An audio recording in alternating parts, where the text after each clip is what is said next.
देखो next topic है हमारा लिमिटिंग रिएजेंट। कभी नाम सुना है इस टॉपिक का? काफी इंपॉर्टेंट टॉपिक है, इंपॉर्टेंट साइन लगा लेना है इसको, क्योंकि अगर मोल कॉन्सेप्ट से क्वेश्चन आ रहे हैं तो सिंपल नहीं होंगे। वो लिमिटिंग रिएजेंट का तो कम से कम क्वेश्चन पूछेगा। अब इस चीज को समझना, ठीक है। मैं थोड़ा सा इस टाइप का इंसान हूँ। मैं ये वाला क्वेश्चन अपना खुद का एग्जांपल लेकर बता रहा हूँ।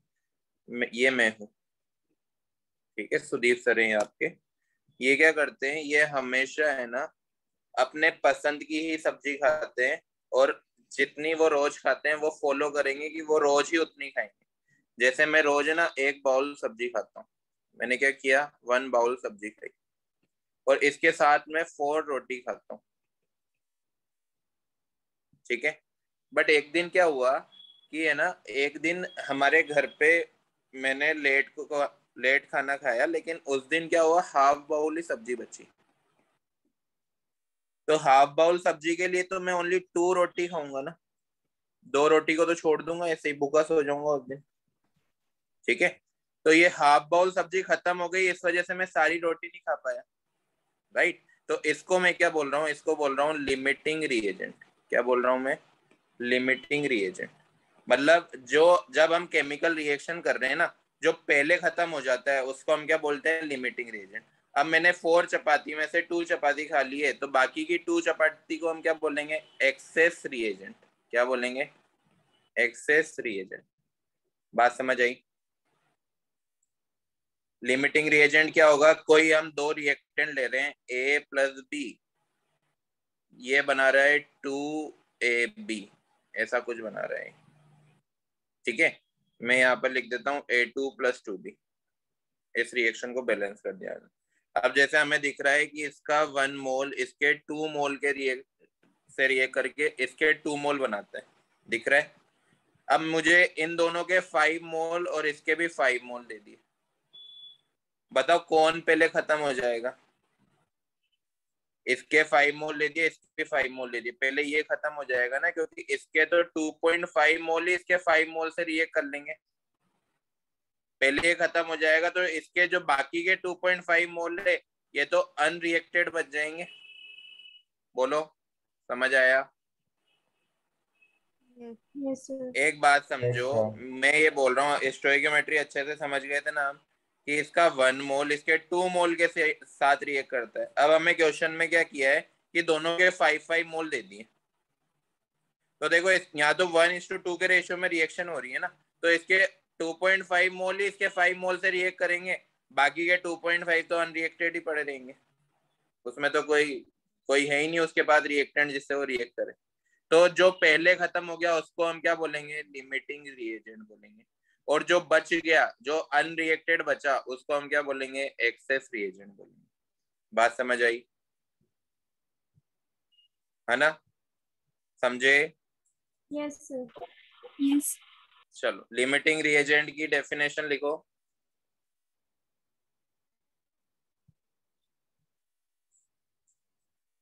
लिमिटिंग रिएजेंट होता है हमारा द रिएजेंट विच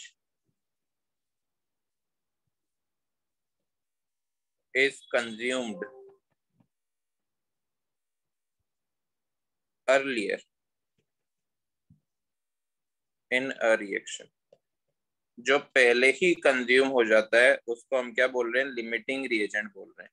और इसकी मैं सेकंड डेफिनेशन भी बता देता हूँ, which is present in lesser amount। जो कम अमाउंट में प्रेजेंट है, उस रिएक्शन को करवाने में हम 2 रिएक्टेंट यूज कर रहे हैं, लेकिन एक रिएक्टेंट कम अमाउंट में प्रेजेंट है, उसको मैं क्या बोलूंगा, लिमिटिंग रिएजेंट, ठीक है। अब लिमिटिंग रिएजेंट वाला टॉपिक हम पढ़ क्यों रहे हैं, कब हमें ये कॉन्सेप्ट अप्लाई करना है ये समझना है, ये सबसे इम्पोर्टेंट है कि हम कब अप्लाई करेंगे, when to apply the concept of limiting reagent. इसको समझना, हमें अप्लाई कब करना है, जब हमें 2 या 2 से ज्यादा रिएक्टेंट्स के का डेटा दिया हुआ है ना। कब करेंगे हम, जब 2 रिएक्टेंट्स का डेटा हमें दिया हुआ है। अमन, अमन बेटा आप न्यू हो क्या आज? Yes sir, yes Okay. Sir. आज फर्स्ट सर क्लास है आपकी विच केमिस्ट्री टॉपिक की? Is this? I am not getting anything. बेटा ये है ना, हम मोल कॉन्सेप्ट चैप्टर पढ़ रहे हैं, उसमें लिमिटिंग रिएजेंट को पढ़ रहे हैं। ये टॉपिक है लिमिटिंग रिएजेंट। इससे पहला वाला Okay. पार्ट है ना, आप जब पढ़ोगे ना तब आपको ये टॉपिक समझ आएगा। तो पहले वाले पार्ट को कैसे पढ़ोगे ये बता देता हूँ मैं। आप Yes. यूट्यूब पे जाना, सर्च करना सुदीप शर्मा रेजोनेंस। सुदीप शर्मा मेरा नाम है, और रेजोनेंस Okay. सर्च करना। उसकी प्ले लिस्ट में जाना। किसमें जाओगे? प्ले लिस्ट में। Yes. Play list Playlist. में आपका बैच का नाम है MAV1 नीट। Okay. ठीक है, तो इस वाली प्लेलिस्ट Okay में सर। मोल कॉन्सेप्ट के 3-4 वीडियो ऑलरेडी हो चुके हैं, मतलब 3-4 क्लासेस हो चुकी है इस चैप्टर की। वो जब आप पढ़ लोगे, 1-2 दिन में आप पढ़ ही लोगे, है ना, 1-1 Yes घंटे सर। के वीडियो है वो। तब आपको फिर आप इन सभी बच्चों के साथ हो जाओगे, मतलब इनके जितना आपको भी आने लग जाएगा समझ में। क्लियर? Yes sir. तो आज आप थोड़ा कोशिश करो समझने की, अगर आता है, Yes सर। क्योंकि ये वाली क्लास तो आप लाइव ले ही रहे हो। मैं कोशिश करूंगा कि आपको भी पूरा समझ आए, और नहीं आता है तो मुझे बताओ, मैं थोड़ी और कोशिश करूंगा आपको समझाने की।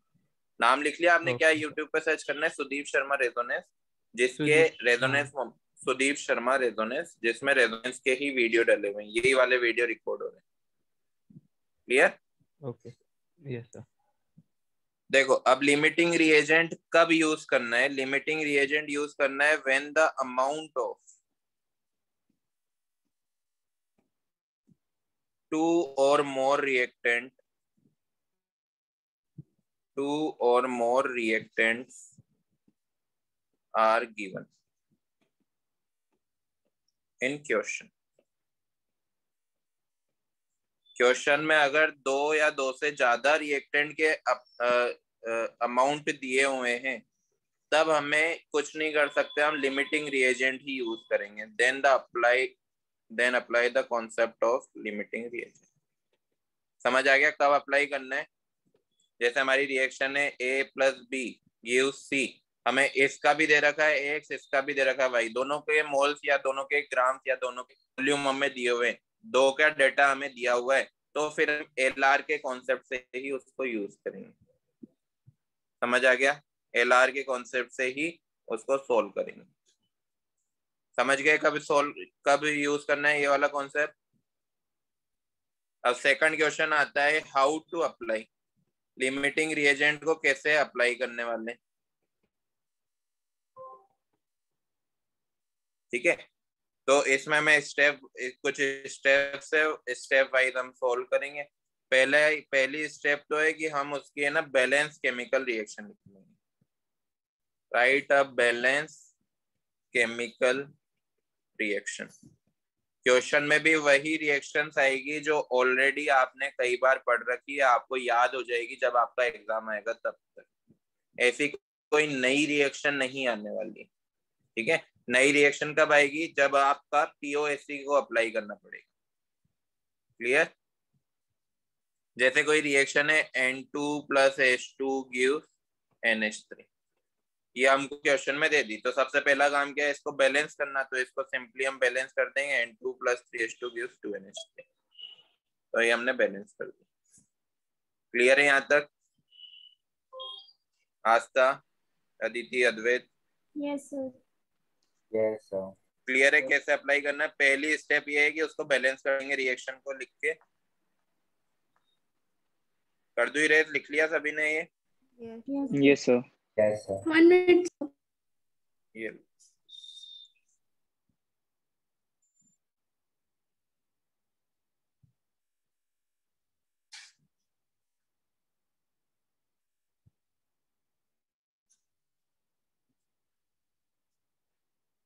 हो गया?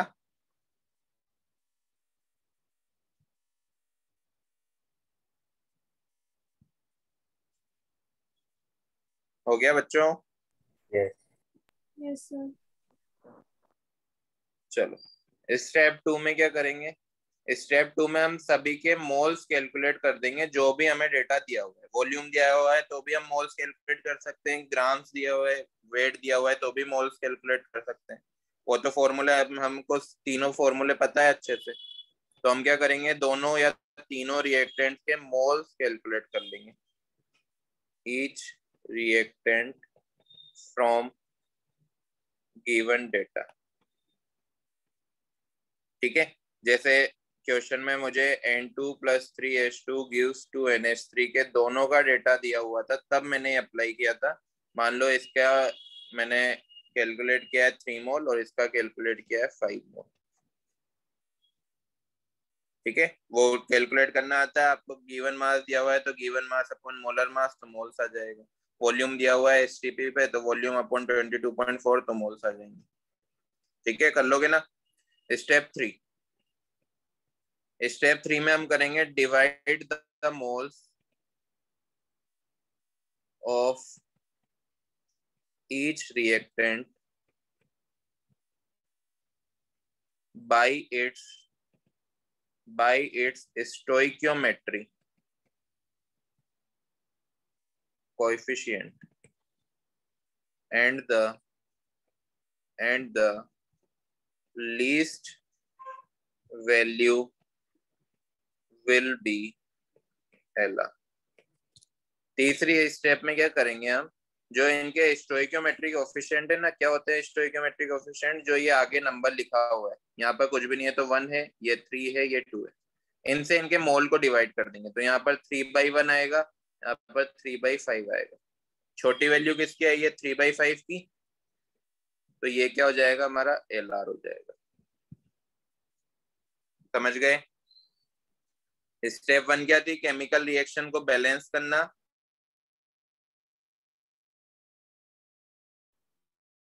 सारे रिएक्टेंट्स के 3 में उनके स्टोइकियोमेट्रिक कोएफिशिएंट से मोल्स को डिवाइड कर देना।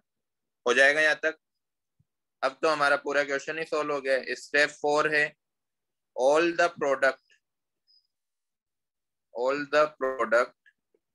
formed will be calculated on the basis of LR। इसका क्या मीनिंग है, हमने पता लग गया कि हमें ये हाइड्रोजन LR है, तो हमें ना नाइट्रोजन को भूल जाएंगे अभी के लिए। हमसे पूछा था NH3 के कितने मोल्स बनेंगे, तो हम कैसे निकालेंगे, इसको ध्यान में रखेंगे, ओनली LR को। देखो इसको ध्यान में रख रहे हैं तो हमें पता है 3 मोल के 2 मोल बनते हैं, तो बताओ 1 के कितने बनेंगे, 2/3। तो बताओ 5 के कितने बनेंगे, 2/3 × 5। जो स्टोइकियोमेट्री में करते आए हैं ना, वही यहाँ पर कर लेंगे। किसको, एक्सेस को भूलकर। किसको ध्यान में रख के करेंगे, लिमिटिंग रिएजेंट को ध्यान में करके करेंगे। बोलो समझ आया। है ना। अगर थोड़ा बहुत डाउट है ना, तो अभी मैं क्वेश्चन में बिल्कुल सही कर दूंगा। कोई कॉन्सेप्ट को समझ आ जाएगा, नोट करो ये।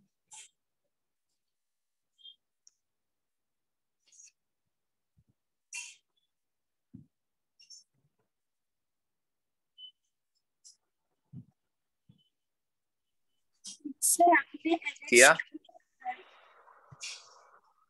क्या बोल रहे हो बेटा। सर वो NH3 होगा ना। हाँ, ये NH2 लिख दिया मैंने, गलती से NH3 होगा यहाँ पे। लिख लिया ये सभी ने, चले आगे। चलो छोटे छोटे क्वेश्चन से स्टार्ट करते हैं। एक रिएक्शन हमें क्वेश्चन में ही दी हुई है, 2A + 5B gives C + D। ठीक है, मुझे 2A के दे रखे हैं 10 मोल और 5, ये 5B है बेटा, SB मत समझना। 5B के मोल दे रखे हैं 10 मोल। ठीक है, मुझे बोला है कि कैलकुलेट, ए है इसमें calculate moles of D form, और बी ऑप्शन है मोल्स ऑफ A लेफ्ट। समझना। अब ये हमारे पास रिएक्शन है, 2A + 5B gives C + D। अब ये रिएक्शन उसने लिखी है, तो ये ऑफ कोर्स बैलेंस होगी, तो स्टेप 1 को छोड़ दिया हमने। ठीक है। स्टेप 2 क्या थी, मोल्स कैलकुलेट करना, जो ऑलरेडी उसने कैलकुलेट करके दिया है, 10 मोल एंड 10 मोल। तो स्टेप 2 भी कंप्लीट हो गई। स्टेप 3 क्या थी, मोल्स से स्टोइकियोमेट्रिक कोएफिशिएंट को डिवाइड कर देना। तो यहाँ पर मैं क्या कर दूंगा 10/2 और यहाँ पर क्या कर दूंगा 10/5। यहाँ पर तो आएगा 5 और यहाँ पर आएगा 2। जो छोटा होगा वो LR होगा। तो हमको ये पता चल गया कि ये क्या है, लिमिटिंग रिएजेंट। अब ये लिमिटिंग रिएजेंट है तो ये क्या होगा, एक्सेस रिएजेंट होगा। यहाँ तक बात समझ आई?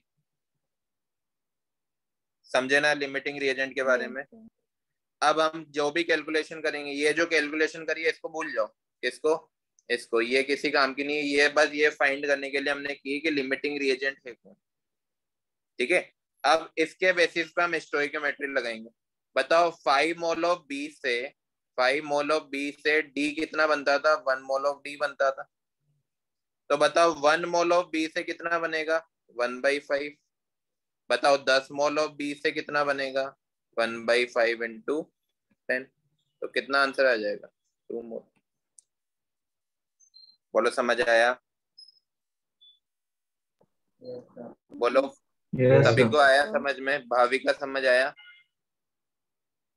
हमें ये पता लगाना है कि लिमिटिंग रिएजेंट है कौन है। जैसे ही वो पता चला उसके बेसिस पे फिर तो हम स्टोइकियोमेट्री का भी यूज करते थे जब हमें एक रिएक्टेंट का डेटा दिया होता था। तो यहाँ पे अब हम उस लेवल पे पहुंच गए, हमें यहाँ पे सिर्फ इसका डेटा यूज करना है जो लिमिटिंग रिएजेंट है, क्योंकि हमें पता है कि वो पहले खत्म हो जाएगा। ठीक है ना? तो रिएक्शन वहीं रुक जाएगी फिर, क्योंकि एक रिएक्टेंट खत्म हो गया तो दूसरे रिएक्टेंट के पास कुछ है ही नहीं रिएक्ट करने के लिए, तो वो अनरिएक्टेड रह जाएगा। उसको हम क्या बोलेंगे, लेफ्ट रिएजेंट बोलेंगे। क्या बोलेंगे, लेफ्ट रिएजेंट या फिर एक्सेस रिएजेंट। अब देखो क्वेश्चन नंबर 2 में वो पूछ रहा है moles of A left. Moles of A left कैसे निकालेंगे? अब पहले ये नोट किया गया बच्चों, बोलो। Yes, sir. Yes. Yes, sir. किया ना? अब देखो 5 मोल ऑफ बी रिएक्ट करते थे 2 मोल ऑफ ए से। तो बताओ 1 मोल ऑफ बी कितने से रिएक्ट करेंगे, 2/5 से करेंगे ना। बताओ 10 मोल ऑफ बी किससे रिएक्ट करेंगे, 2/5 इंटू 10 से। तो ये क्या आ जाएगा, 4 मोल। अब मुझे बताओ कि 4 मोल तो ये रिएक्ट वाला पार्ट है ना, कि इसने तो 4 मोल ने तो रिएक्ट कर लिया। तो अनरिएक्टेड जो लेफ्ट जो छूट गया है बाकी बच गया है वो कैसे निकालेंगे? ए के टोटल मोल से 10 में से 4 ने रिएक्ट कर लिया तो 6 मोल रिएक्ट अनरिएक्टेड बच गए। समझे? समझ गए ना? इजी है ना? Yes, क्या sir. किया है मैंने, यहाँ पर मुझे पता है 2 मोल 5 मोल के साथ रिएक्ट करता था, मतलब 5 mole of B 2 mole of A से रिएक्ट करते थे। तो 1 मोल ऑफ बी 2/5 से रिएक्ट करेंगे। बताओ 10 मोल ऑफ बी 2/5 इंटू 10 से रिएक्ट करेंगे। तो कितने मोल से रिएक्ट करेंगे, 4 मोल। मतलब 4 मोल तो यूज हो रहे हैं रिएक्शन में, प्रोडक्ट बनाने में। बाकी जो अनयूज्ड है वो कितने हैं, 6 मोल। टोटल इसके भी 10 मोल ही दिए हुए थे ना, टोटल में से जो रिएक्ट हो गया उसको माइनस कर देंगे तो अनरिएक्टेड वाला पार्ट आ जाएगा। समझे? Yes. ये नोट किया ये वाला क्वेश्चन?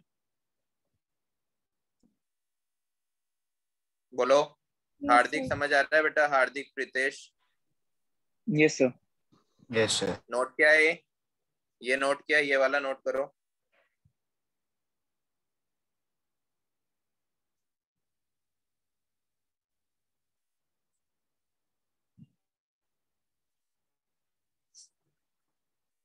देखो next question,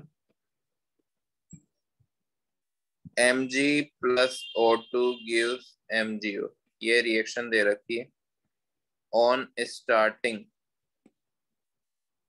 with 48 gram Mg and 64 gram O2, calculate the mass of MgO form। ये क्वेश्चन। अब देखो सबसे पहले तो हमारे ध्यान में आना चाहिए कि हमें लिमिटिंग रिएजेंट का कॉन्सेप्ट यूज करना है। क्यों? क्योंकि यहाँ पे Mg का भी अमाउंट दिया हुआ है और O2 का भी अमाउंट दिया हुआ है। जब दो या दो से ज्यादा रिएक्टेंट के अमाउंट दिए हुए हैं तो हम कौन सा कॉन्सेप्ट लगाएंगे? Limiting reagent. तो स्टेप वन क्या बोलती है? स्टेप वन बोलती है कि जो भी केमिकल रिएक्शन दी हुई है उसको आप बैलेंस करो। तो क्या है बैलेंस है? बिल्कुल बैलेंस नहीं है। अब जाके बैलेंस हुई है। स्टेप टू में क्या करना था? स्टेप टू में हमें मोल्स कैलकुलेट करने थे। तो इसके मोल्स कैसे कैलकुलेट करूंगा? देखो Mg का मास दे रखा है ना, गिवन मास होगा ये, given mass upon molar mass. बताओ 48 अपॉन मोलर मास कितना होगा? Mg का 24। तो इसके मोल्स आ गए 2। कर सकते हैं ना कैलकुलेट? आवाज आ रही है बच्चा? Yes. O2 का O2 का 64 ग्राम दे रखा है। O2 का मोलर मास क्या होगा? 32। तो इसके भी 2 मोल आ गए। आगे ठीक है ना? अब देखो स्टेप 3 में क्या करना था? ये जो मोल्स आए उसको उनके स्टोइकियोमेट्री से डिवाइड कर देंगे, स्टोइकियोमेट्री कोफिशिएंट से। तो यहाँ पर 2/2 इक्वल टू 1 आ जाएगा। यहाँ पर कितना आएगा? 2/1, ये इक्वल टू 2 आएगा। बताओ लिमिटिंग रिएजेंट कौन है? जो छोटी वैल्यू। तो ये लिमिटिंग रिएजेंट है। अब हम O2 को भूल जाएंगे और Mg के बेसिस पे इसको कैलकुलेट करेंगे। ठीक है, करें कैलकुलेट? यहाँ तक समझ आया? Yes. यहाँ पर ही मैं लिख रहा हूँ छोटा सा। बताओ 2 mole of Mg 2 mole of MgO बनाता था, है ना? और हमें क्वेश्चन में गिवन भी 2 मोल ऑफ Mg है। तो मतलब MgO के मोल्स कितना आ गए? मोल्स ऑफ MgO आ जाएंगे 2। बोलो सही है ना? मोल्स तो कैलकुलेट कर रखे हैं ना हमने। Yes. इसके दो मोल, इसके 2 मोल बनाता है तो मोल भी तो क्वेश्चन में गिवन 2 ही है। तो इसके भी मोल्स 2 ही आने वाले। समझे? तो मास ऑफ MgO कैसे निकालेंगे हम? मास ऑफ MgO, मोल्स दिए हुए हैं, मास कैसे निकालते हैं? 2 इंटू मोलर मास। MgO का मोलर मास क्या होगा? 16 प्लस 24 40। तो क्या आंसर आ जाएगा? 80 ग्राम आंसर। समझे? क्वेश्चन इजी है ना? Yes. Yes. नोट करो, नोट करो जल्दी।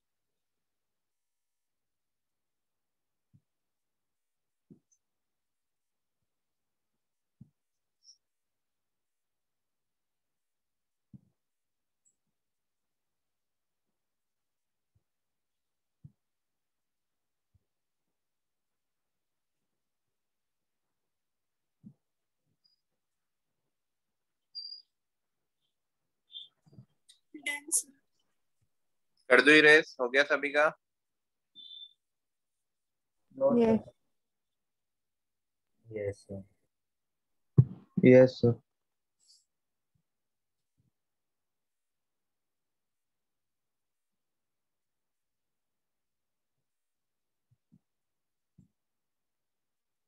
नेक्स्ट क्वेश्चन देखो। 0.5 मोल 0.5 mole BaCl2 is mixed with 0.2 mole Na3PO4।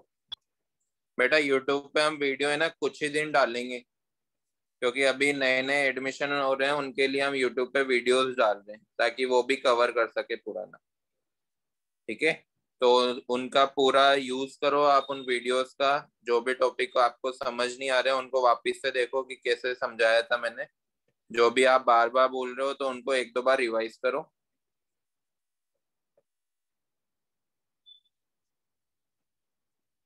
Zero point five mole BaCl2 is mixed with 0.2 mole Na3PO4. Calculate the maximum number of moles of Ba3PO4 whole twice. Pritesh, सब video on करो बेटा, video of मत करने दो। देखो लगभग पूरी reaction हमें दे दी है। क्या दिया हुआ है? BaCl2 रिएक्ट कर रहा है किससे? Na3PO4 से। और क्या बना रहा है? Ba3PO4 whole twice. अब इसके अलावा देखो Ba किससे जुड़ गया, PO4 से, तो NaCl से जुड़ेगा, तो एक और प्रोडक्ट बनेगा, वो क्या होगा, NaCl, राइट। बैलेंस करें अब इसको। बैलेंस करने के लिए देखो यहाँ पर बेरियम 3 है तो यहाँ पर 3 लगाना पड़ेगा, PO4 2 है तो यहाँ पर 2 लगाना पड़ेगा। क्लियर है ना। Yes.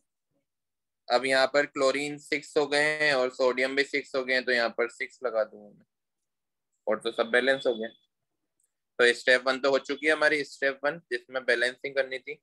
स्टेप टू में हमें डायरेक्ट मोल दे रखे हैं, 2-2 के मोल दे रखे थे, मतलब 2-2 का अमाउंट दे रखा है, तो हमें लिमिटिंग रिएजेंट लगाना ही था। दोनों के मोल निकल गए। स्टेप 3 में क्या करते हैं हम, स्टेप 3 में हम इनके स्टोइकियोमेट्रिक कोएफिशिएंट से डिवाइड करते हैं, तो 0.2 डिवाइड बाई 2 हो जाएगा ये। तो ये तो हो जाएगा 0.1, ये 1 पॉइंट समथिंग कुछ आएगा, 0.1 पॉइंट कुछ, है ना। तो छोटा कौन दिख रहा है आपको, Na3PO4, ये Lr होगा, ठीक है। ठीक है बच्चों। Yes. Yes, sir. अब देखो हमें इसके मोल्स निकालने, किसके, इसके। अब हमें पता है कि 2 मोल ऑफ Na3PO4 रिएक्ट करता है 1 mole of Ba3PO4 whole twice से। तो 1 मोल कितने से करेगा बताओ, 1/2 से। तो 0.2 मोल कितने से करेगा, 1/2 इंटू 0.2 मोल, होगा कि नहीं होगा। तो ये मोल्स ऑफ Ba3PO4 कितना आ जाएंगे, 0.1 मोल, ठीक है। यही हमारा आंसर होगा, क्योंकि मोल्स ही पूछे थे, मास तो पूछा नहीं था। सिंपल है ना। तो इस वाले इन क्वेश्चंस में ना आपको क्वेश्चन भी इस टाइप के होंगे कि जिनमें आप सिंपली रिएक्शन लिख पाओ, है ना। तभी तो आप रिएक्शन लिखोगे, तभी लिमिटिंग रिएजेंट का कॉन्सेप्ट लगा पाओगे, ठीक है। तो जितनी ज्यादा प्रैक्टिस करोगे ना, उतनी ज्यादा बेटा रिएक्शंस याद होंगी आपको। तो जो ये मोल कॉन्सेप्ट वाला चैप्टर है ना, ये प्रैक्टिस वाला चैप्टर है, ये पढ़ने वाला चैप्टर नहीं है। जितनी ज्यादा प्रैक्टिस करोगे उतने ही ज्यादा बड़े योद्धा बनोगे आप इसमें। हर हर टॉपिक, हर क्वेश्चन आप इजीली कर लोगे, क्योंकि आपने ऑलरेडी उस टाइप के क्वेश्चन किए होंगे। Clear. Yes. sir. Yes, sir. Note किया। Yes. Yes. Yes, sir. Yes, चलो sir. नेक्स्ट टॉपिक है परसेंटेज यील्ड।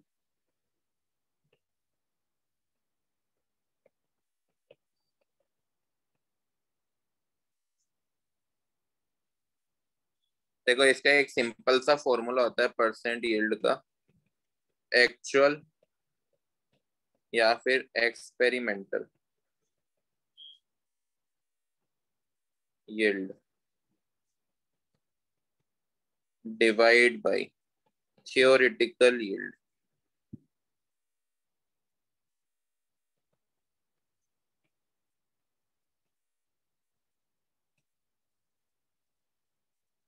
इनटू 100। अब आप सोच रहे होंगे कि ये क्या भारी भारी वर्ड बता दिए सर ने, तो सिंपल है। इसका मतलब है कितना बना, क्या मतलब है इसका, कितना बना।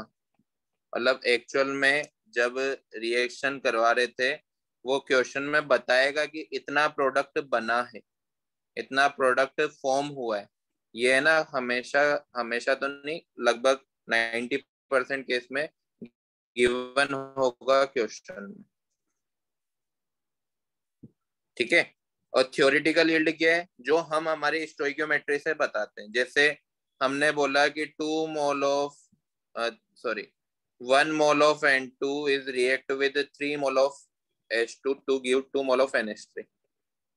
अब वो सामने वाला बोल रहा है कि नहीं हमारे 2 मोल नहीं बना, 1.5 ही बना। हमारे थ्योरी के हिसाब से तो कितना बनना चाहिए था, 2 बनना चाहिए था।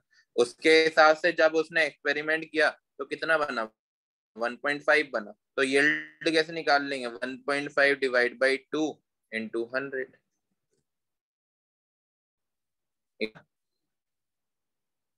परसेंट यील्ड इजी है ना। सिंपली हमें फॉर्मूला लगाना है, थ्योरेटिकल यील्ड क्या होगी, कितना बनना चाहिए था, ये होगी थ्योरेटिकली, कितना बनना चाहिए था, जो कि हम स्टोइकियोमेट्री से कैलकुलेट करेंगे। कैलकुलेट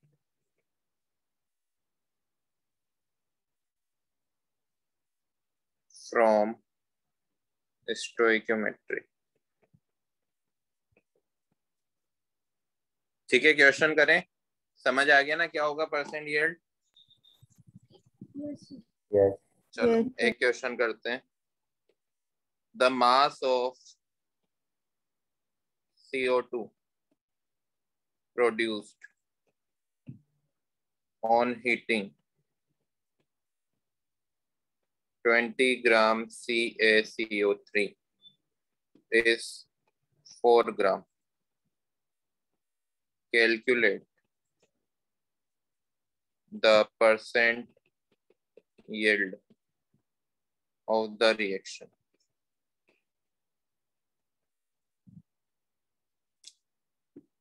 ठीक है, देखो यहाँ पर हीट कर रहे हैं हम CaCO3 को, तो यहाँ पर भी पहले रिएक्शन लिखेंगे। जब भी कोई भी कार्बोनेट को, मेटल कार्बोनेट को गर्म करते हैं तो metal oxide plus CO2 gas में डिसोसिएट होती है। बैलेंस करेंगे, बैलेंस होगी। स्टोइकियोमेट्री के लिए बैलेंसिंग इंपॉर्टेंट थी। क्लियर, यहाँ तक तो कोई दिक्कत नहीं है। अब देखो यहाँ पर इसके 20 ग्राम दिए हुए हैं, है ना, और CO2 के दे रखे हैं 4 ग्राम। तो ये जो 4 ग्राम है ये क्या है, ये है एक्चुअल यील्ड। समझे, थ्योरेटिकल तो हम स्टोइकियोमेट्री लगा के निकालेंगे। एक्चुअल यील्ड क्या दे रखी है, 4 ग्राम दे रखी है। अब देखो यहाँ पे इसका 20 ग्राम दे रखा है, तो मैं इसके मोल्स निकाल लूं, 20 डिवाइड बाई 100, तो मोल्स कितने हो जाएंगे, 1/5, मतलब 0.2 मोल। बोलो, Yes, है ना, yes. 0.2 मोल हो गए, तो CO2 भी 0.2 मोल ही बनेगी। CO2 0.2 मोल बनी, तो इसका मास कितना होगा, मास और CO2 कितना होगा, 0.2 इंटू मोलर मास जो होता है इसका 44, तो ये क्या आ जाएगा, 8.8 ग्राम। अब बताओ ये 8.8 ग्राम क्या है, ये हमारी एक्सपेरिमेंटल यील्ड है। समझ आया, मतलब 8.8 ग्राम बननी चाहिए थी, हम थ्योरी के अकॉर्डिंग देखें तो, हमारी समझ के अकॉर्डिंग देखें तो, लेकिन बनी कितनी, 4 ग्राम। समझ आया, बोलो। Yes, sir. तो Yes, कैसे sir. निकाल लेंगे percent yield, percent yield easily निकाल लेंगे, 4/8.8 इंटू 100, तो ये आंसर हो जाएगा। ये कट जाएगा 2.2 टाइम्स, 2.2 टाइम्स से ये 0 यहाँ पर आ गया, तो ये 500/11 आंसर आ जाएगा। Clear, Yes, sir. Yes, sir. Note करो, नोट करो।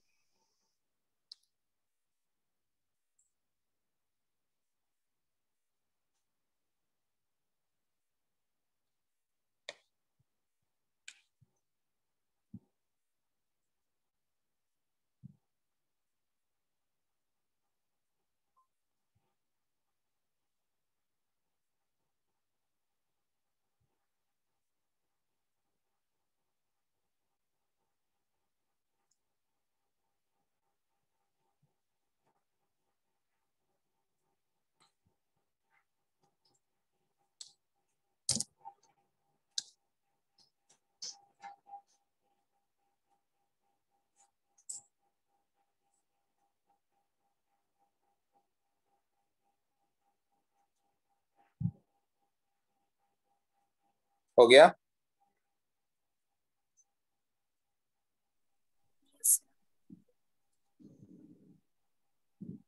अब देखो कुछ सिंपल से क्वेश्चन करते हैं। मैं आपको सिंपली इसको छोटी सी ट्रिक बता देता हूँ इसको सोल्व करने की। जैसे MgCO3 हमें दे रखा है, इसकी परसेंट यील्ड हमें क्वेश्चन में ही गिवन है, जो एरो के ऊपर लिखी होती है 50%। ठीक है, ये बनेगा MgO और क्या बनेगा CO2। क्लियर। इसका मुझे 84 ग्राम दे रखा है। कितना दे रखा है? मान लो 8.4 ग्राम दे रखा है, 8.4 ग्राम। मुझे इसका मास पूछा है, परसेंट यील्ड भी क्वेश्चन में गिवन है 50%। तो क्या निकालेंगे? देखो, इसका 8.4 ग्राम इसके कितने ग्राम बनाता होगा? इसका टोटल मास होता है बेटा 88 ग्राम। 24 प्लस 12 36, 36 प्लस 48 80, 36 प्लस 48 84 होगा। 88 नहीं 84 है ना। मतलब मैं इसको स्टोइकियोमेट्री अब मैं मास वाली पढ़ रहा हूँ कि इसका 84 ग्राम इसके 44 ग्राम बनाता होगा, है ना। 84 ग्राम इसके 44 ग्राम बनाता है, तो इसका 8.4 ग्राम इसका 4.4 ग्राम बनाएगा क्या? मैंने, चलो आपको अगर थोड़ी दिक्कत आ रही है तो हम मोल से कर लेते हैं। मोल से कैसे करेंगे? इसके मोल्स निकाल लो, 8.4 अपॉन 84, तो ये आ जाएंगे हमारे 0.1 मोल। क्लियर है। इसका 1 मोल, इसका भी 1 मोल बना रहा है, तो इसके भी 0.1 मोल ही होंगे। इसका मास क्या हो जाएगा फिर? 0.1 इंटू 44, तो ये आ जाएगा 4.4 ग्राम। बट 4.4 ग्राम तो थ्योरिटिकल बना है, एक्चुअल में कितना बनेगा? 50% यील्ड है, मतलब 50% ही बनेगा उसका। तो एक्चुअल में कैसे निकालेंगे? 4.4 इंटू 50/100, तो ये कितना बन जाएगा? 2.2 ग्राम। आंसर समझे? समझ गए ना? इसका यील्ड का मतलब क्या है? जैसे 40% यील्ड है, इसका मतलब है कि 40% ही बन रहा है ना, 60% नहीं बन रहा है। ठीक है,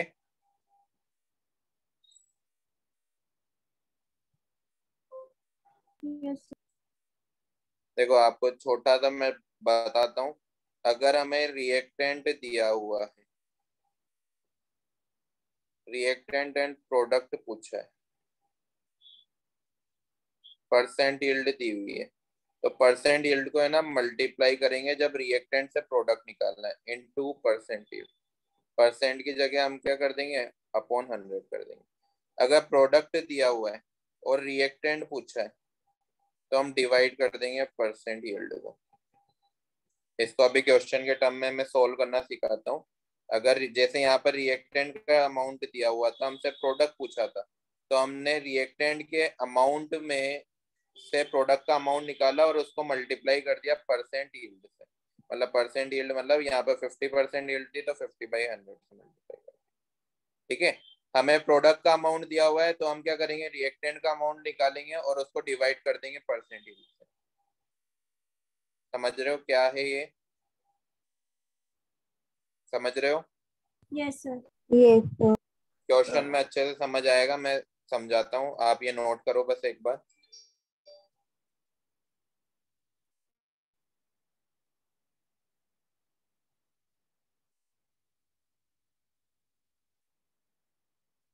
किया नोट? यस सर क्वेश्चन लिखो। 5 मोल each of N2 and H2 react to form NH3 if the yield of reaction is 75%, then calculate the moles of ammonia formed and moles of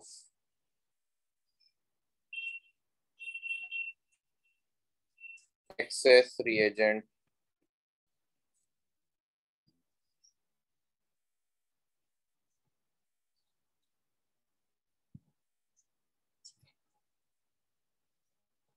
left।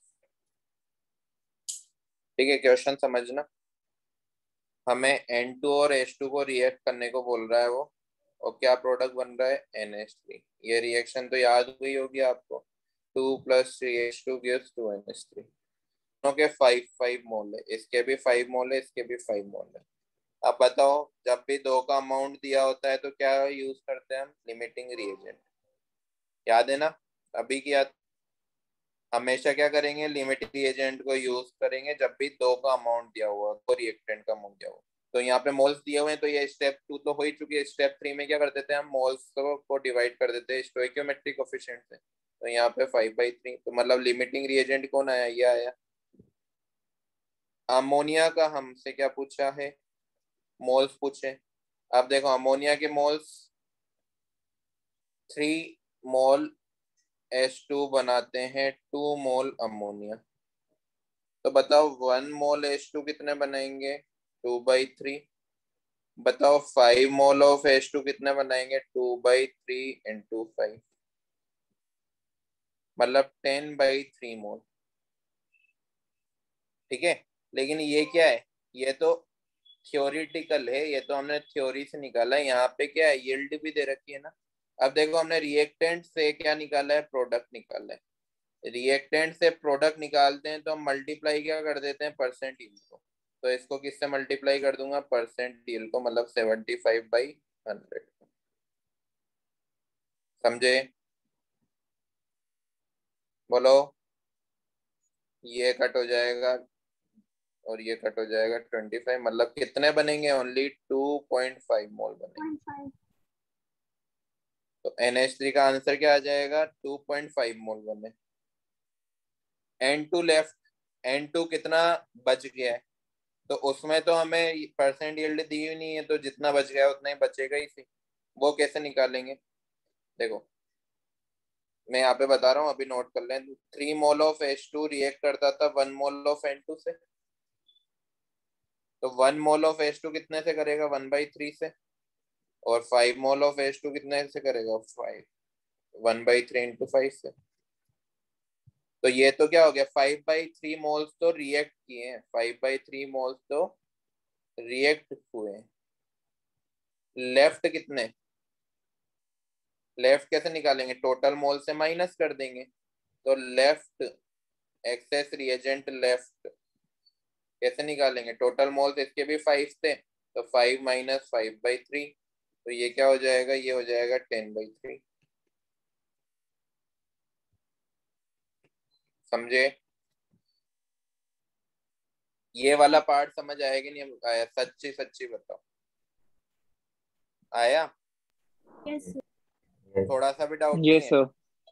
पक्का आया? यस। नोट करो। एक बार बेटा note करते हो ना, तब एक बार देख लिया करो कि आपके दिमाग में गया है कि नहीं गया, और बेझिझक पूछा करो कि सर ये वाली स्टेप में मेरा ध्यान इधर उधर चल गया था, मुझे एक और बार समझाओ। तो मैं समझाऊंगा, ठीक है? मैं डांटूंगा नहीं, मैं प्यार से ही समझाऊंगा आपको।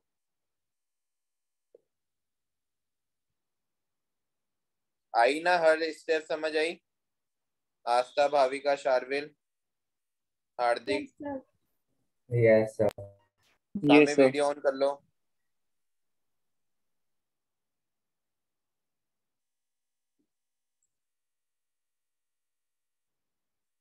स्वामी,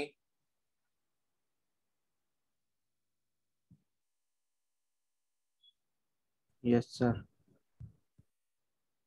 बेटा तुमसे मैं पिछले क्लास में भी बोलने वाला था, इस क्लास में भी बोल देता हूँ। आवाज आ रही है ना मेरी क्लियर? Yes sir. मुझे तुम्हारे लक्षण ठीक नहीं लग रहे हैं।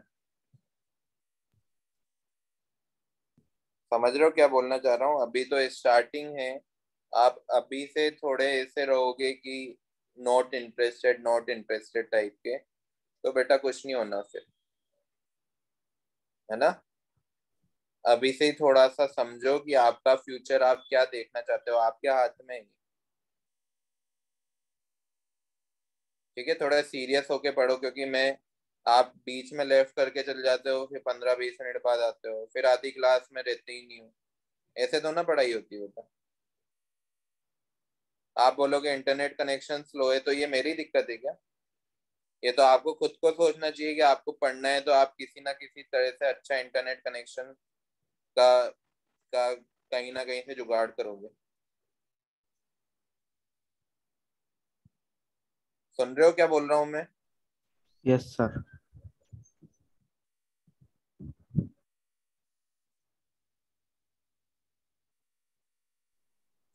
ध्यान दो पढ़ाई में, अभी स्टार्टिंग है, अभी बिल्कुल देर नहीं हुई है।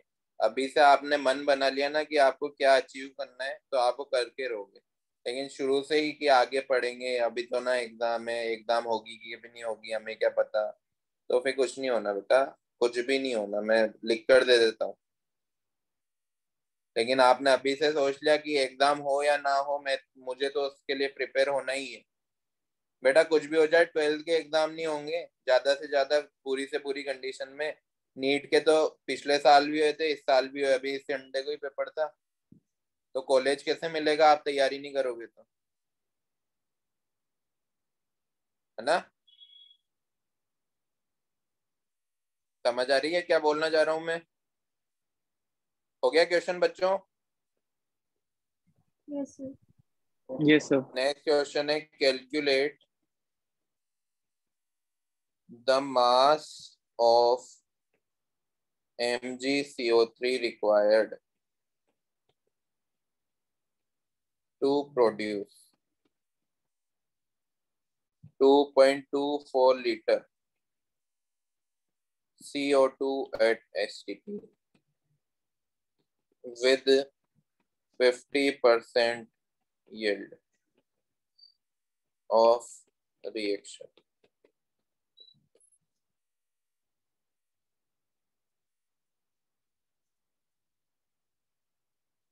अब देखो, यहाँ पे हमको रिएक्शन लिखनी है, तो MgCO3 से ही CO2 बनेगा। कैसे बनेगा? वही metal oxide plus CO2, already balanced है। CO2 का मास यहाँ पर दे रखा है, वॉल्यूम दे रखा है, सॉरी 2.24 लीटर, और परसेंट यील्ड दे रखी है 50% यील्ड। तो अब देखो यहाँ पे क्या लगाना है हमको, हमें प्रोडक्ट से रिएक्टेंट कैलकुलेट करना है। और फिर क्या करेंगे, अगर हमने रिएक्टेंट कैलकुलेट कर दिया तो हम यहाँ पर देखो डिवाइड बाई परसेंट यील्ड कर देंगे। समझे अब ये वाली ट्रिक कि कब यूज होनी है? बोलो, समझे? Yes, sir. देखो कैसे करते हैं, इसका 2.24 लीटर है, स्टोइकियोमेट्री से हम ये निकाल सकते हैं कि कैसे निकालेंगे। इसका 1 मोल, इसका 1 मोल बना रहे हैं, तो ऑफकोर्स इसके कितने मोल आ रहे हैं? 2.24 अपॉन 22.4, ये आ जाएंगे 0.1 मोल। तो इसके भी 0.1 मोल बनेंगे ना, मतलब 0.1 मोल ही यूज होंगे, तब CO2 के 0.1 मोल बनेंगे। CO3 लिख दिया मैंने गलती से, बोलो, है ना। Yes. अब ये 0.1 मोल को डिवाइड कर दूंगा मैं किससे? 50% यील्ड से, मतलब 100/50 से।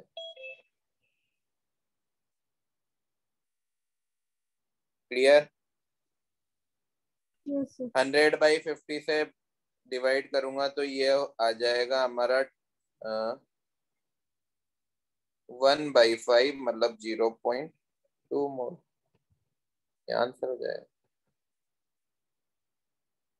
समझे क्या किया मैंने? बस ये जो छोटी सी चीज है ना, परसेंट यील्ड, इतनी सी, इतने से बॉक्स में खत्म हो जाता है। ये ट्रिक है बेटा, हर क्वेश्चन में यूज करना। रिएक्टेंट दिया हुआ है, प्रोडक्ट पूछा है, तो पहले रिएक्टेंट से प्रोडक्ट निकाल लो स्टोइकियोमेट्री लगा के, फिर जो प्रोडक्ट आया है उसमें आप परसेंट यील्ड को मल्टीप्लाई कर दो। अगर प्रोडक्ट दिया है, रिएक्टेंट पूछा है, तो स्टोइकियोमेट्री की हेल्प से रिएक्टेंट निकाल लो, फिर रिएक्टेंट से डिवाइड कर दो परसेंट यील्ड को, हो जाएगा।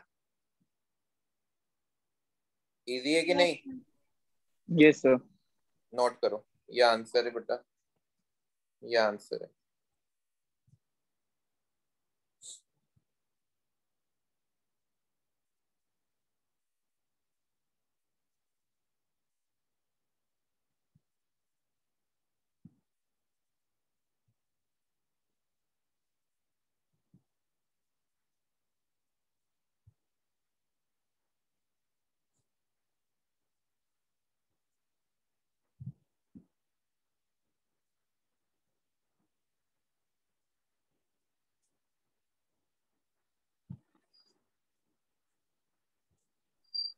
सर हाँ बेटा पूछो।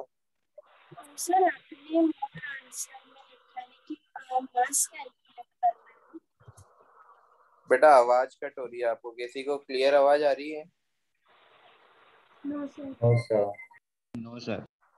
बेटा थोड़ा माइक को पास में रख के बोलो। सर क्वेश्चन में लिखा है calculate the mass of MgCO3। हाँ अच्छा, मास कैलकुलेट करना है तो हम सिंपली इसको मोल्स को मल्टीप्लाई कर देंगे किससे, इसके मोलर मास से। MgCO3 का मोलर मास क्या होगा? 24 + 12 + 48।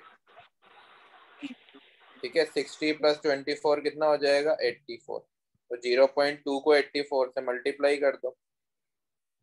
ठीक है, तो ये आंसर आ जाएगा। समझ गए? यस। अब चलो नेक्स्ट टॉपिक देख रहे हैं हम। नेक्स्ट टॉपिक है सिक्वेंशियल रिएक्शन।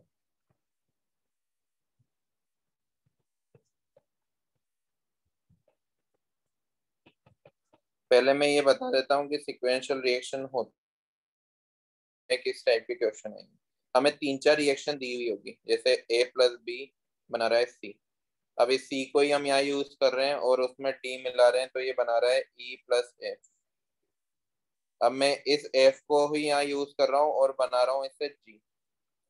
मुझे A का डेटा दे देगा और पूछ लेगा कि G बताओ कितना प्रोड्यूस हो। तो इन रिएक्शंस को क्या बोलते हैं? सिक्वेंशियल रिएक्शन बोलते हैं। क्या बोलते हैं? Sequential reaction.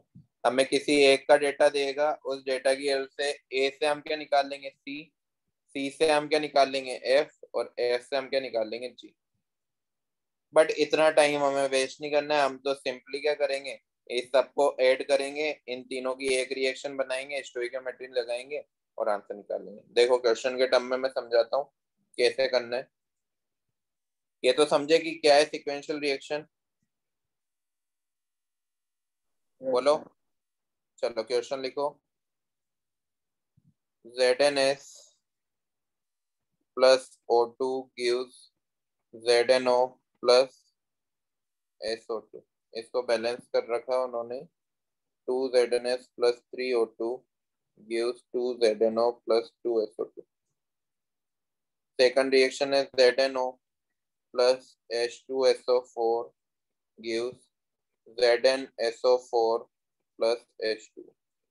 और तीसरी रिएक्शन है ZnSO4 plus H2SO4 gives 2Zn plus 2H2SO4 plus O2। ये रिएक्शन। ठीक है, अब इसमें वो पूछ रहा है कि the number of moles of ZnS required to produce 2 mole Zn, ये Zn है, will be। एक बार क्वेश्चन नोट करो, फिर इसी में मैं थोड़ा बहुत इरेज करके यहीं पे आपको लिख के बता दूंगा।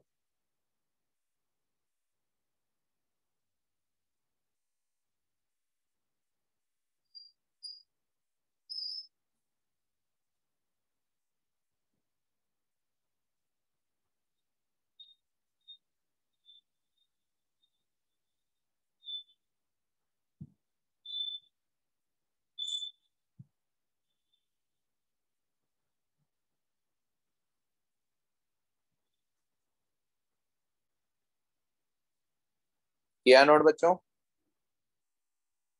Yes, sir. Yes, sir. Yes, sir. Yes, Yes, sir. sir. Erase कर दूं क्वेश्चन? Yes, sir. Yes. देखो बेटा, हम क्या करेंगे, इन तीनों रिएक्शंस को ऐड कर देंगे। कैसे करेंगे ऐड? देखो, पहले ये सोचो कि यहाँ पर 2 ZNO है, 2 ZNO, यहाँ पर 1 ZNO है। अगर मैं इस पूरी रिएक्शन को मल्टीप्लाई बाई 2 कर दूं तो इधर भी 2 ZNO हो जाएगा और इधर भी 2 ZNO हो जाएगा। तो जब हम ऐड करेंगे तो 2 ZNO से 2 ZNO कट हो जाएगा ना? बोलो, होगा कि नहीं होगा? Yes, sir. Yes, sir. है ना?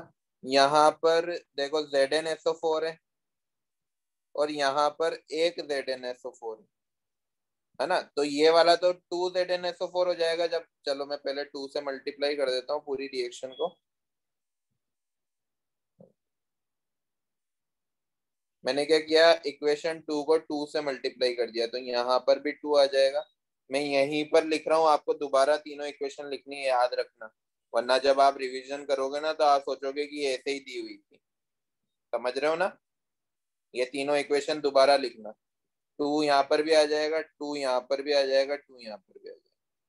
लिया, पूरी इक्वेशन को 2 से मल्टीप्लाई कर दिया। अब देखो, यहाँ पर ZnSO4 दिख रहा है आपको, यहाँ पर भी ZnSO4, लेकिन यहाँ पर 2 है, यहाँ पर 1 ही है, तो इसको भी मैं 2 से मल्टीप्लाई कर दूं क्या? कर दूं? तो देखो, यहाँ पर 2, यहाँ पर भी 2, यहाँ पर तो 4 हो जाएगा। तो 2 इंटू 2 4 हो जाएगा, ये 4 हो गया।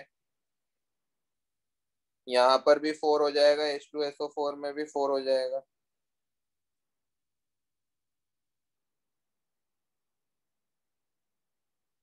वन सेकेंड बेटा, मैंने थोड़ी सी गलत रिएक्शन लिख दी थी, इसको है ना पहले सही कर लेना। यहाँ पर H2SO4 नहीं होगा, H2O होगा। ठीक है, वहां पे थोड़ा सा सही कर लेना। अब जब उन्होंने 2H2SO4 दिया था, मैंने 2 से मल्टीप्लाई किया, तो यहाँ पर 4H2SO4 हो जाएगा। ये 4H2SO4 और ये हो जाएगा 2O2। क्लियर? समझे क्या किया है हमने? Yes, sir. अब इन सभी को ऐड कर देंगे। अब देखो क्या क्या कट हो रहा है। 2ZnSO4 से 2ZnSO4 कट हो गया, 2H2O से 2H2O कट हो गया, 2ZNO से 2ZNO कट हो गया। समझे? और क्या, और कुछ कट हो रहा है क्या? यहाँ पर देखो, 2O2 से 3O2 कट हो रहा है, 1O2 बार। समझ रहे हो? Yes, sir. समझे? अब जो जो बच गया उनको हम लिख देंगे। देखो, अभी H2SO4 भी कट हो रहा है बेटा। यहाँ पर देखो, 2H2SO4, मैंने गलत लिख दिया था क्या? ये रिएक्शन बैलेंस नहीं है बेटा, इस रिएक्शन को बैलेंस मैंने यहाँ पर गलत लिख दिया था। यहाँ पर है ना 2H2SO4 ही आएगा। अब बैलेंस हो गई। हाँ, 2SO4 है, 2 है। यहाँ से 2H2SO4 भी कट हो जाएगा, 2H2SO4। ठीक है, अब जो जो बच गया उसको हम लिख देंगे।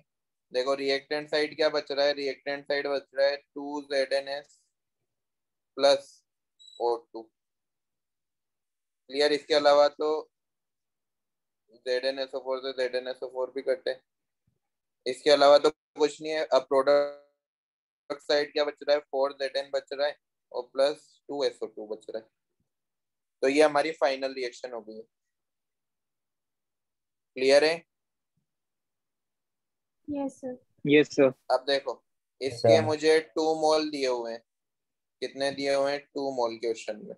इसके पूछे तो बताओ, 4 मोल बनते थे जब इसके 2 मोल होते थे, तो 1 मोल कब बनेगा? 2/4 में। और 2 मोल कब बनेंगे? 2/4 इंटू 2 में। तो क्या आंसर आ जाएगा ZnS का? 1 मोल। समझ आया कैसे किया क्वेश्चन?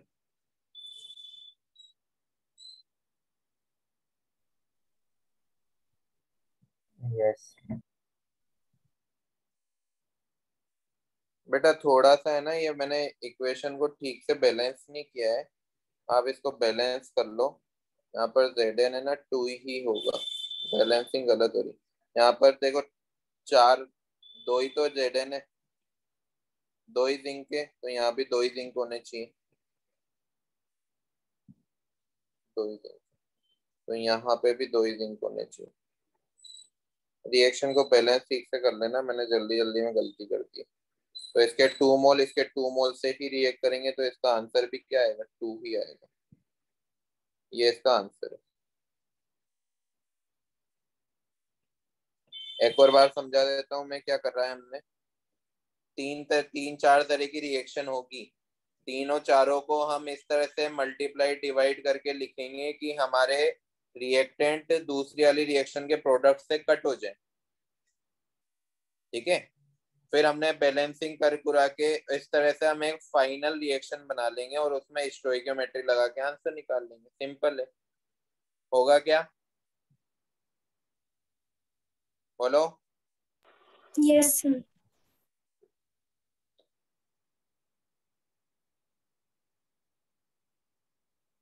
कर दो रेस।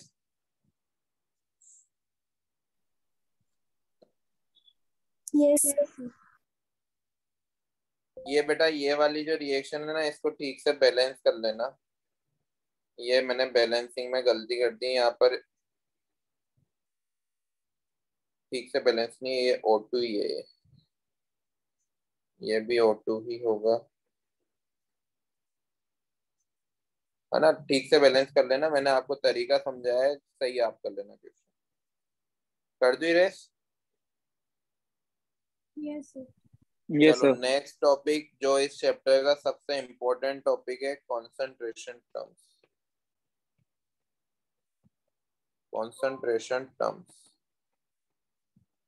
ध्यान देना, सबसे इम्पोर्टेंट टॉपिक है। क्या होती है कॉन्सेंट्रेशन टर्म, जो हमें सॉल्यूट एंड सॉल्वेंट के बारे में बताती है कि वो कितना प्रेजेंट है। डेफिनेशन लिख लो। These are used to represent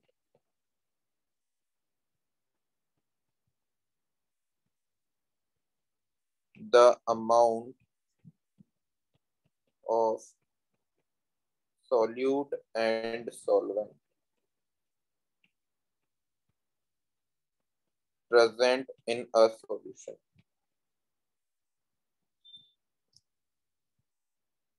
ठीक है, देखो सॉल्यूशन क्या होता है। सॉल्यूशन वो होता है जिसके 2 कंपोनेंट होते हैं, एक तो होता है सोल्यूट और एक होता है सॉल्वेंट। ये तो जानते होंगे आप, छोटी क्लास थी। सॉल्यूशन क्या होता है, एक मिक्सचर होता है, 2 कंपोनेंट को जोड़कर बनता है। ठीक है, मिक्सचर एक कंपाउंड नहीं है। जैसे हमने रसना को पानी में मिलाया, तो रसना अगर कम अमाउंट में मिलाया तो रसना हमारे लिए क्या हो जाएगा, सोल्यूट, और वाटर हमारे लिए क्या हो जाएगा, सोल्वेंट। तो सोल्यूट वो होते हैं जो लेस अमाउंट में पाए जाते हैं। The component which is present in lesser amount, which is present in lesser amount. Solvent क्या हो गए, जो ज्यादा अमाउंट में पाए जाएंगे, विच इज प्रेजेंट इन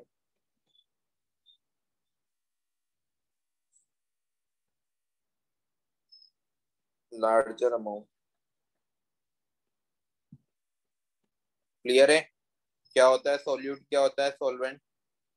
जैसे मुझे बोल दिया 40 ml एल्कोहल, कोई सी भी एल्कोहल ले लेता हूँ मैं, C2H5OH2 लेता हूँ, is added with 60 ml water. तो एल्कोहल और वाटर एक सॉल्यूशन बनाएंगे, जिसको हम एल्कोहलिक सॉल्यूशन भी बोलेंगे, है ना। तो ये इसमें ज्यादा अमाउंट में कौन है, वाटर है, इस वजह से इसको हम क्या बोलेंगे, सॉल्वेंट, और इसको हम क्या बोलेंगे, सॉल्यूट। बोलो, बात समझ आई, यस। है ना। लेकिन ये जो तरीका हम यूज कर रहे हैं ना, ये तभी यूज करेंगे जब दोनों की फिजिकल स्टेट सेम हो। ये वाला जो ट्रिक है ये कब हम यूज करेंगे, ये जो छोटे अमाउंट में उसको सोल्यूट, जो बड़े अमाउंट में उसको सोलवेंट। ये हम तभी यूज करेंगे जब हमारी दोनों कंपोनेंट की जो फिजिकल स्टेट है वो सेम हो। If physical state of both solute and solvent is same. समझे कब यूज करना है ये वाला तरीका? जब या तो मैं दो लिक्विड को मिक्स कर रहा हूँ, या दो सॉलिड को मिक्स कर रहा हूँ, या दो गैस को मिक्स कर रहा हूँ, तब हम ये वाला तरीका यूज कर सकते हैं कि जो छोटे अमाउंट में उसको सॉल्यूट, जो बड़े अमाउंट में उसको सॉल्वेंट। क्लियर? बोलो। Yes. Yes, sir. नोट किया है? Yes, sir. लेकिन अगर दोनों की डिफरेंट फिजिकल स्टेट हो तो हम कैसे डिसाइड करेंगे कि कौन सॉल्यूट है कौन सॉल्वेंट है? तो सॉल्वेंट के बारे में बता रहा हूँ। If physical state is different, then the component having same physical state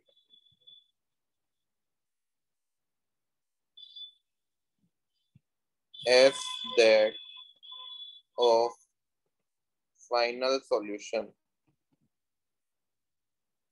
will be solvent.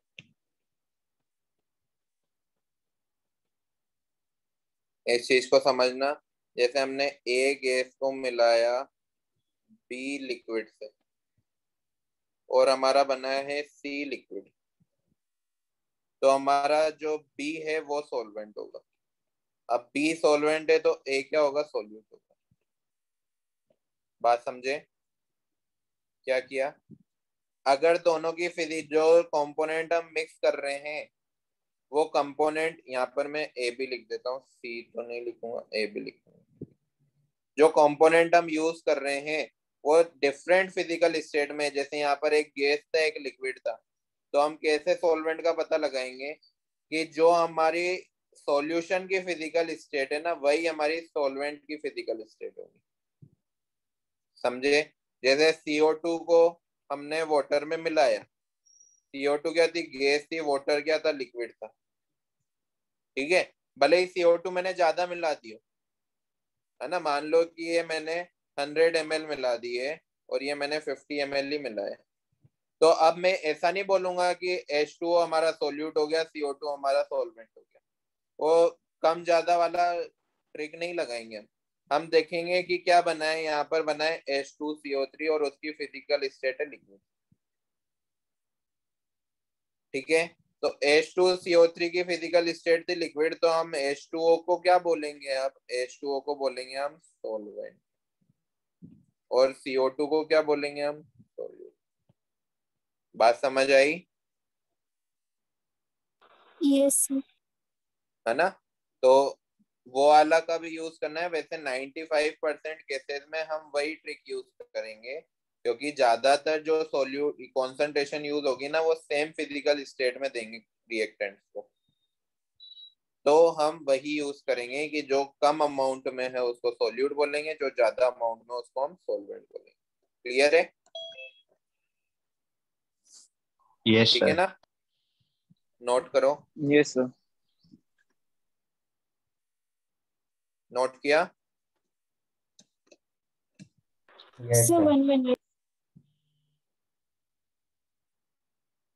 बच्चों वीडियो ऑन कर लो।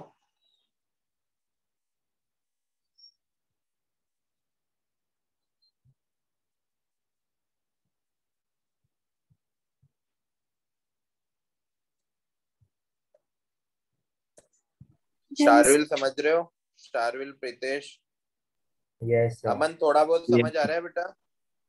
अमन यस सर आ रहे बेटा 100% समझ आने लग जाएगा। आप एक बार है ना वो 3-4 वीडियो जो ऑलरेडी डले हुए हैं उसमें सर एटॉमिक स्टार्टिंग के स्ट्रक्चर। पीरियोडिक टेबल्स पे है, उसके हाँ बाद मोल आपने देख लिया कॉन्सेप्ट क्या? पे है।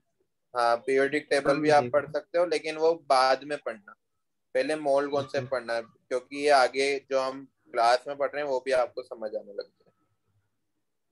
ठीक है ना? 4 वीडियो है सर मोल के अभी। हाँ चारों देख लेना। कर दो ही रहे बच्चों। Yes, sir. चलो Yes, sir. पहली कॉन्सेंट्रेशन टर्म हम पढ़ रहे हैं %W/W। इसको बोलते हैं परसेंट बाई वेट भी बोलते हैं, परसेंट बाई मास भी बोलते हैं, और मास ऑफ सॉल्यूट भी बोलते हैं। परसेंट मास ऑफ सॉल्यूट भी बोलते हैं। तो एक ही कॉन्सेंट्रेशन टर्म है, नाम अलग अलग है, बात सेम है। ठीक है, अब जो भी कॉन्सेंट्रेशन टर्म हम पढ़ने वाले हैं ना, उसकी जो सबसे इम्पोर्टेंट पार्ट होगा ना, वो उसकी डेफिनेशन होगी बेटा। क्या होगी? डेफिनेशन। तो डेफिनेशन ध्यान रखनी है हमें, सारे क्वेश्चन डेफिनेशन से ही होंगे।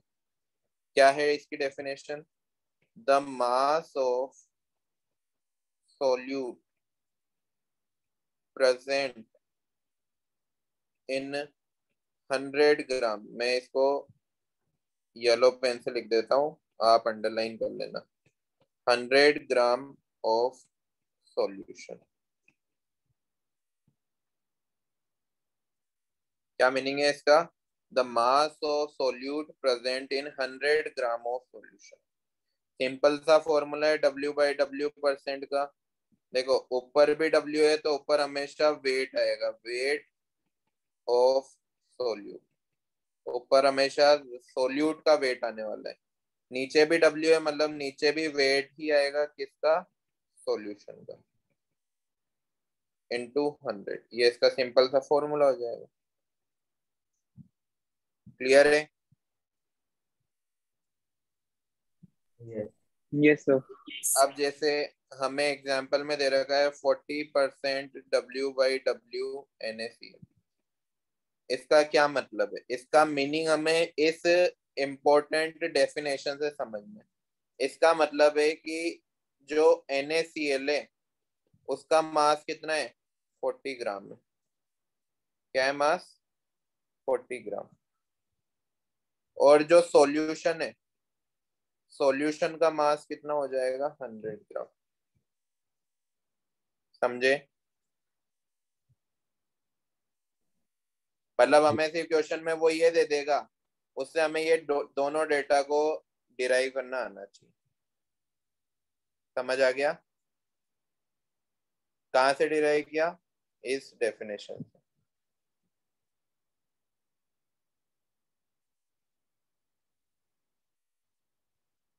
ठीक है ना?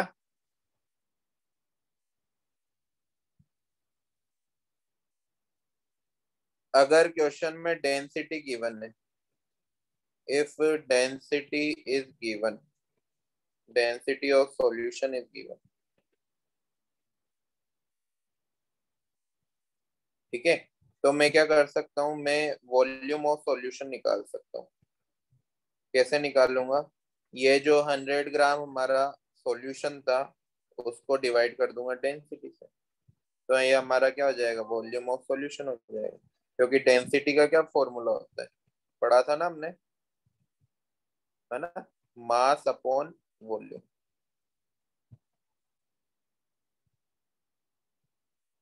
क्लियर? क्वेश्चन करें? Yes. Yes, sir.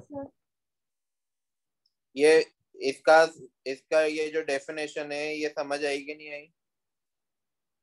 कि जितना भी परसेंट W/W दिया हुआ है उसका मतलब ये है कि कितना ग्राम सोल्यूट प्रेजेंट है 100 ग्राम सॉल्यूशन में। 100 ग्राम पे अंडरलाइन करना। ठीक है, क्वेश्चन देखो। क्वेश्चन है 20 ग्राम MgCl2 is dissolved in 100 gram water. Calculate the W/W percent of solute. ठीक है, तो देखो ये 20 ग्राम क्या है? ये वेट ऑफ सॉल्यूट है 20 ग्राम। ये 100 ग्राम क्या है बच्चों? ये 100 ग्राम है ना, वेट ऑफ सॉल्वेंट है, सॉल्यूशन का वेट नहीं है ये। इसका वेट है वेट ऑफ सॉल्वेंट का, वाटर में मिलाया जा रहा है। ये 100 ग्राम वेट ऑफ सॉल्वेंट है। तो वेट ऑफ सॉल्यूशन कैसे निकालेंगे? वेट ऑफ सॉल्यूशन सिंपली हम वेट ऑफ सॉल्वेंट को वेट ऑफ सॉल्यूट से सम कर देंगे, वो आ जाएगा 120 ग्राम। तो परसेंट W/W आ जाएगी कैसे? 20/120 into 100। क्लियर है? ये आ जाएगा 50/3%।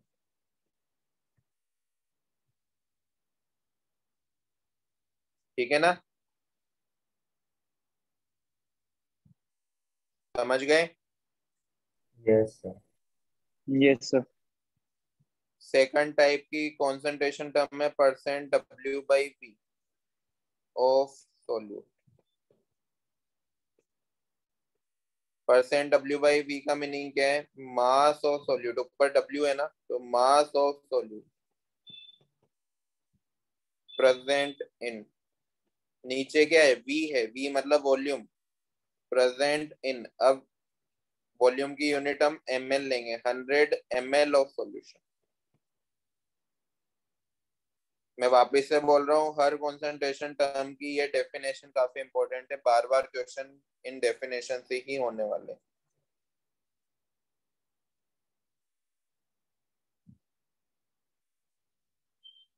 ठीक है, क्या फॉर्मूला हो जाएगा %W/V का? Weight of solute divide by volume of solution into 100। जो ये वॉल्यूम लेंगे हम, ये ml में लेंगे, याद रखें। वेट जो लेंगे ग्राम में लेंगे।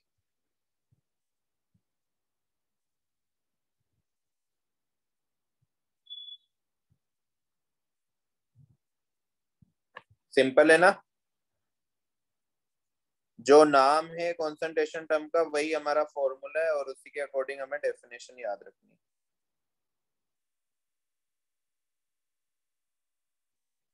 आज बस इतना ही करें कि आगे करें? थोड़ा 1-2 क्वेश्चन करेंगे इसके। चलो आज इतना ही करते हैं, थक गए होंगे आप भी। 2 क्लास लगातार होगी।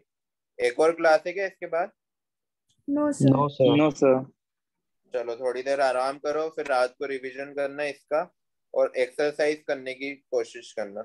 हमारा टॉपिक चल रहा है कॉन्सेंट्रेशन टर्म। तो एक्सरसाइज 1 में कॉन्सेंट्रेशन टर्म को छोड़कर उससे पहले के जितने भी टॉपिक है वो कंप्लीट हो गए। लिमिटिंग रिएजेंट के क्वेश्चन करना, पीओएसी के क्वेश्चन करना है, स्टोइकियोमेट्री के क्वेश्चन करना है ना? जितनी ज्यादा प्रैक्टिस करोगे उतना इंप्रूवमेंट होगा। हो गया note? Yes sir. Yes, Yes, sir. sir. चलो bye, take care. Bye sir, thank you Yeah. Sir. Yes, sir.